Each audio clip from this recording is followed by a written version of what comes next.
นี่คือต้นชลุมเบอร์เจอราหรือคริสต์มาสแคคตัสค่ะ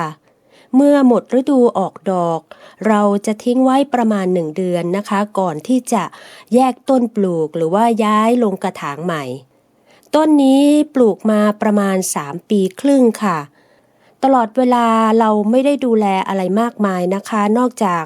ดูแลเรื่องของแสงอุณหภูมิแล้วก็รดน้ำเพียงอาทิตย์ละครั้งเท่านั้นค่ะให้เขาอยู่ในกระถางเล็กๆแบบนี้ตลอดเวลาต้นเขาก็เลยไม่ใหญ่มากแต่ว่าใบเขาจะโค้งยาวลงมาแบบนี้แล้วก็จะมีดอกที่ดกมากๆค่ะปีนี้ก็จะเปลี่ยนดินแล้วก็ปลูกลงในกระถางที่ใหญ่ขึ้นกว่าเดิมชลุมเบอร์เจราจะมีลักษณะนิสัยคล้ายกล้วยไม้ค่ะดังนั้นดินที่ใช้จะผสมดิน3 อย่างคือดินปลูกกล้วยไม้ผสมดินปลูกพืชอวบน้ำแล้วก็เพอร์ไลท์ค่ะ